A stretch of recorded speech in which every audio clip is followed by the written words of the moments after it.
Lawang Sewu. Ngomong apa lo? Lawang artinya pintu, sewu artinya 1000. Jadi Lawang Sewu artinya pintu 1000. Itu mah Jawa banget loh. Yuk kita telusuri bagaimana historisnya. Bismillahirrahmanirrahim. Lawang Sewu adalah bangunan ikonik yang ada di kota Semarang, ibu kota Provinsi Jawa Tengah.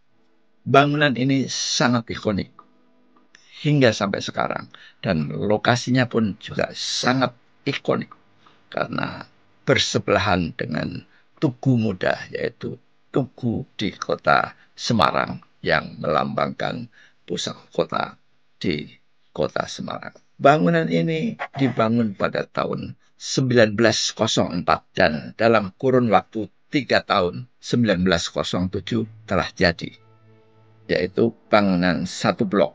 Setelahnya dibangun blok berikutnya dan selesai pada 1919. Ya, kita tahunya bahwa gedung ini diarsiteki oleh seorang Belanda, Kosman Sitweg. Gedung ini sangat unik, disebutkan Lawang Sewu atau pintunya 1000, yang sebetulnya tidak seperti itu. Jendelanya yang jenjang, yang tinggi dari atas ke bawah, dari luar, dari pinggir jalan, seolah-olah itu adalah pintu. Jadi ada pintu, pintu, pintu, pintu, pintu. Jadi orang malas menghitung, lah gampang aja menjadi Lawang Sewu, pintu 1000. Tetapi apabila kita masuk ke dalamnya, kita akan kecele bahwa yang kita sebut lawang, yang kita sebut pintu, itu ternyata adalah jendela. Jadi ini sang arsitek pandai mengecoh warga masyarakat yang lewat dari jalan, dari kejauhan. Ternyata itu hanya sebuah jendela.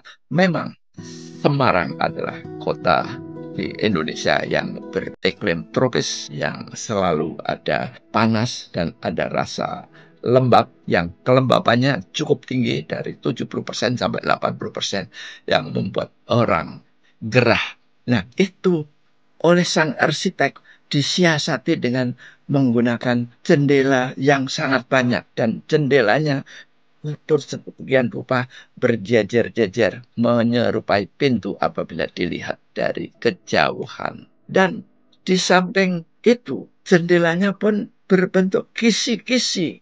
Jadi apabila ditutup pun masih ada sirkulasi udara dari luar ke dalam atau dari dalam ke luar. Sehingga waktu itu memang belum ada air conditioning, ya, belum ada AC. Jadi kelembapan itu cukup merepotkan mereka, orang-orang bule, orang-orang Belanda yang ada di Indonesia. Maka ide sang arsitek untuk membangun bangunan ini sangat cemerlang. Bangunan ini tidak mengadopsi tipe arsitektur manapun. Bahkan mereka menyebutkan ini adalah masa peralihan. Peralihan arsitektur lama ke arsitektur baru. Tapi konotasi peralihan sendiri di Eropa itu adalah disebut sebagai arsitektur Renaissance. Itu ada peralihan.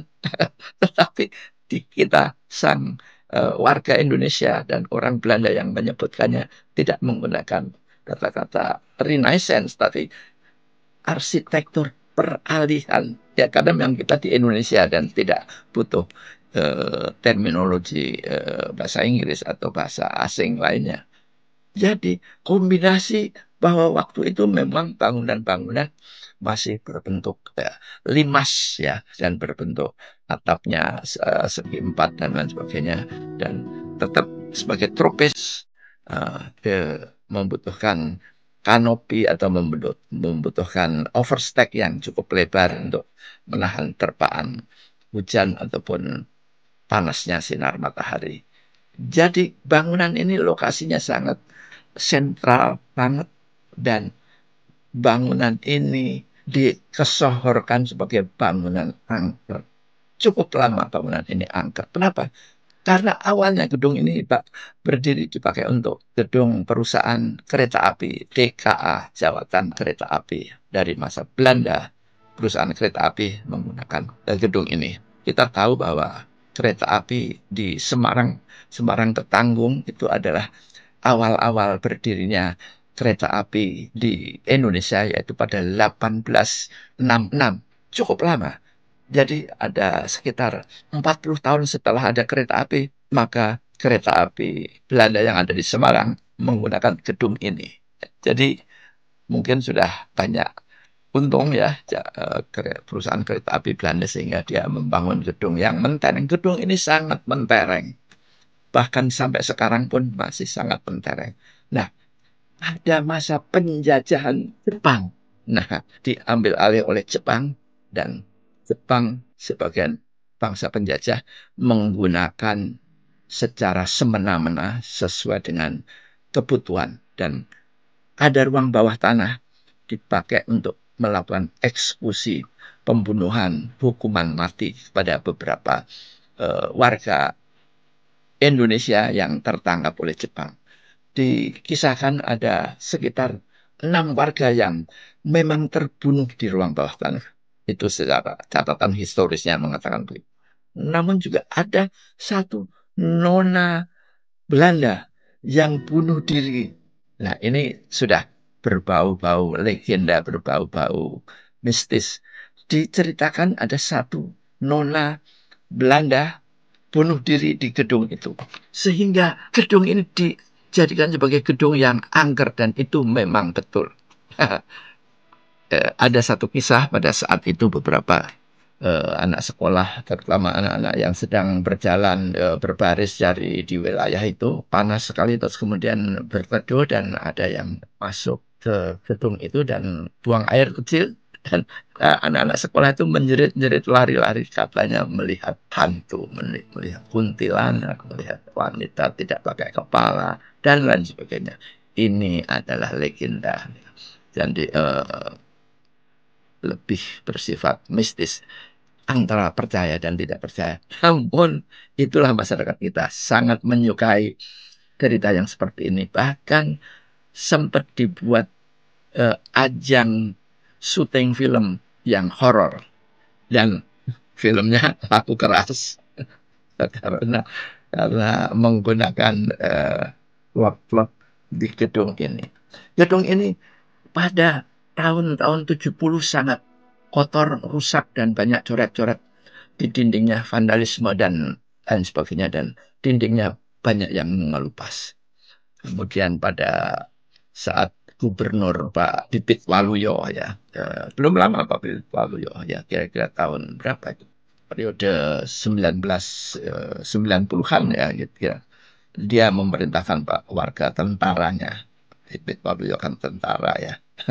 Dia mengerahkan anggotanya untuk membersihkan dan melakukan renovasi ya, tentunya dengan berbagai hal ya, dan biaya tentunya. Tetapi sayang bahwa sejak renovasi itu tidak lagi mencerminkan gedung aslinya dari Lawang Sewu. Nah, inilah Lawang Sewu yang sampai sekarang menjadi ikonik. Demikian Lawang Sewu ini adalah bangunan arsitektur unik yang tidak mengadopsi jenis aliran apapun, namun mereka arsiteknya mengatakan ini ada aliran baru. Oke, kita nikmati saja Lawang Sewu.